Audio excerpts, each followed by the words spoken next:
जोश बरोबर आम्हाला होश असणं देखील आवश्यक आहे।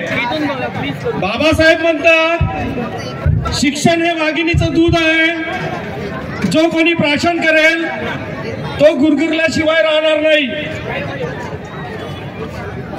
आम्ही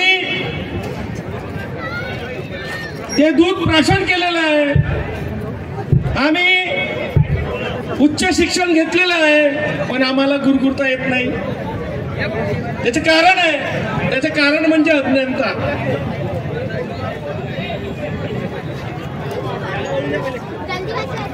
की आम्ही बऱ्याच गोष्टीपासून अनभिज्ञ आहोत, आम्हाला मुळात आमचे हक्क अधिकार माहित नाही। आज आम्ही मोठ्या प्रमाणात लुटल्या चाललो आहोत। मी कामाचीच गोष्ट करणार, ती अत्यंत महत्वाची आहे। ज्यांना वाटत असेल त्यांनी ठेवावी, ज्यांना नाही वाटत असेल त्यांनी सोडून द्यावी। एक मुलगी आहे जी खूप टॅलेंटेड आहे,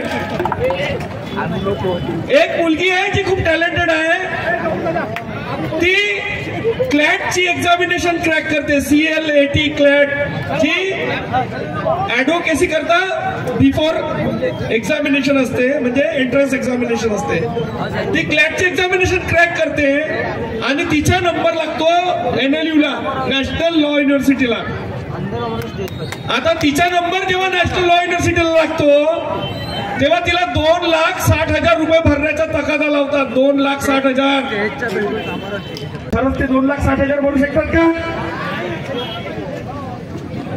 ही विद्यार्थिनी उच्च शिक्षणापासून वंचित होणार आहे।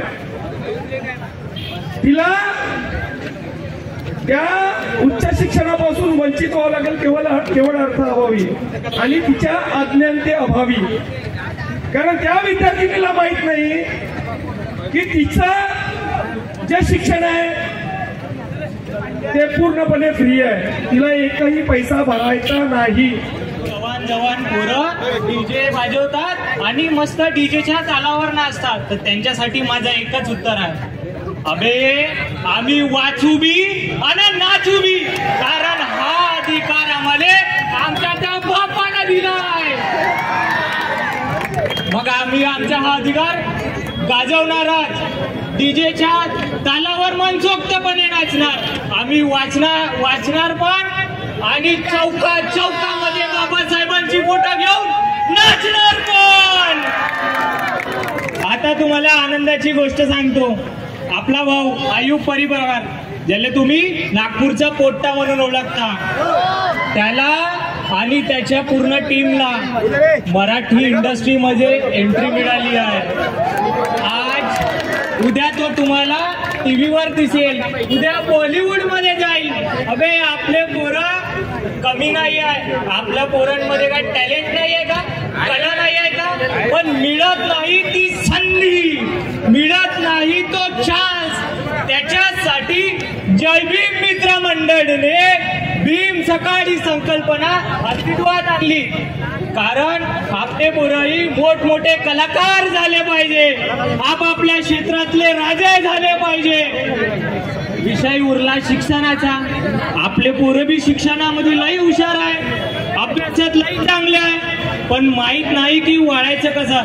तर त्याच्यासाठी आमचे आशिष फुलझले सर, सिद्धार्थ राऊत सर यांच्या पूर्ण मार्गदर्शन आहे। अबे आता आपले पोरं इंजिनियर होईल, कलेक्टर होईल, वकील होईल, मोठे मोठाले अधिकारी होईल, आणि त्याचाच मार्ग आहे शिक्षण, ती म्हणजे शाळा।